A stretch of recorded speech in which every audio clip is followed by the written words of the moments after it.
আমরা এখন দেখতে পাচ্ছি যত সহজে আমরা এই ফেসিবাদী সরকারকে ক্ষমতা থেকে সরিয়ে দিয়েছি, অত সহজে কিন্তু আমরা আমাদের সমাজে আদর্শ প্রতিষ্ঠা করতে পারবো বলে আমাদের মনে হয় না। আমাদের রাষ্ট্রকে পুনর্গঠন করতে পারবো অত সহজে আমার মনে হয় না।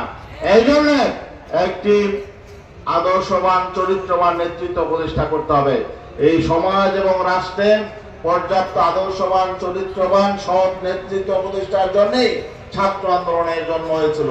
আমি একটি কথা বলতে চাই, আমরা অনেকে অভিযোগ করি যে আমাদের অনেক লক্ষ লক্ষ মুজাহিদ আছে, মুজাহিদের সন্তানরা ছাত্র আন্দোলনে আসে না এবং একটা আক্ষেপ আছে।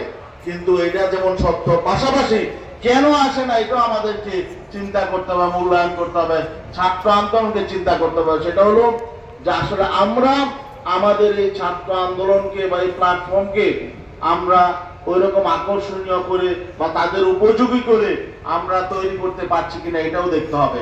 পাশাপাশি বলতে হয় এদেশে আরেকটি সংগঠন জামাতে ইসলামী বাংলাদেশ, জামাতে ইসলামী যারা করে তাদের সন্তানরা ছেলে মেয়েরা সবাই ছাত্র শিবির করে, তাদের পরিবার সবাই করে। এদের সাথেও কম্পেয়ার আমাদের করতে হবে। তাহলে আমাদের শূন্যতাটা কোথায়? আমাদের পরিবার পরিজন ছেলে মেয়ে সন্তানরা কেন আমাদের সংগঠনগুলোকে সেভাবে গ্রহণ করে না? এই জন্য আমাদের শূন্যতা কোথায়, ঘাটতি কোথায়, এটা আমাদের ভাবতে হবে। এগুলো সামনে নিয়ে আমাদের মধ্যে কিছু সংস্কারধর্মী কর্মকাণ্ড আমাদের পরিচালনা করতে হবে।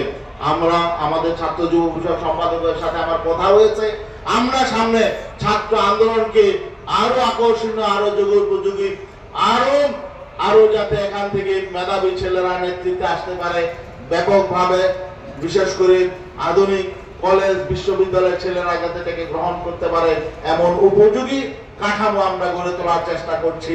আমরা সবাই দোয়া চাই এবং আগামী দিনে